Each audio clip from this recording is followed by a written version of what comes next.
Hello everyone and welcome to this machine learning playlist. Today we are covering an important topic, so whether you're someone who is absolute beginner or you have some experience with machine learning, this playlist has been designed in such a way that it will be easy to follow for everyone. Also packed with lots of values and information, and it will be really helpful for you, especially if you're preparing for a machine learning based job role like data analyst or data scientist. So please subscribe to the channel and drop a like below to support our work. And without any further delay, let's get started with today's topic.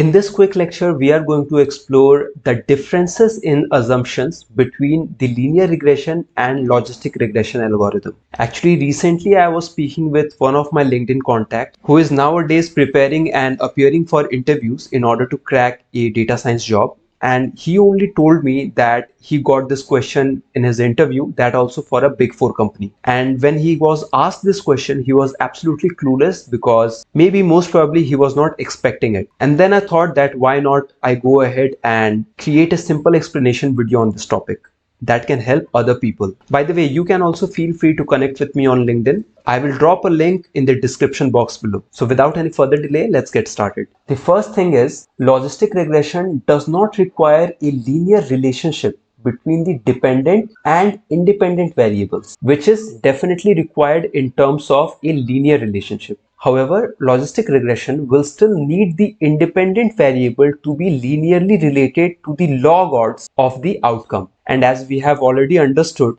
in the previous lecture of logistic regression, that log odds is nothing but a function where we take the log of p divided by 1 minus p, where p is nothing but the probability of your class that you are trying to predict or your model is giving as an outcome. And this entire term has to be linearly related with your independent variable, or it has to be linearly related with your features. The second point is, homoscedasticity or constant variance is not required in terms of logistic regression. But as we have understood going by the lecture on linear regression, the homoscedasticity nature has to be there in the dataset. In case you're not familiar with the homoscedasticity term, then please consider checking out the lecture on linear regression, which is a part of the same playlist. I will again drop the link of the playlist within the description box. And the third thing is, the error term or the residuals must be normally distributed for linear regression. However, it is not required for logistic regression, which simply says that in linear regression, if we are drawing a straight line, then the normality of the residual at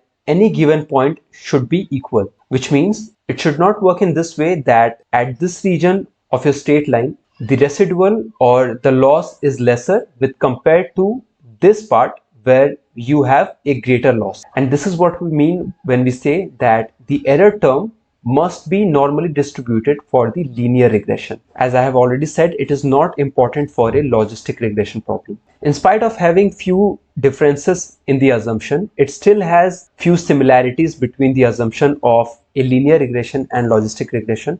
The first being, observation should be independent of each other. This is a really important thing that we need to keep in mind whether we are working with a linear regression model or a logistic regression model. And second thing is absence of multicollinearity, which simply means that the features we are using for the model training should not have a correlation with each other. So these are the main things that you need to keep in mind in case you also being asked in your interview to state the differences in assumption for linear regression and logistic regression. I hope you found this video helpful.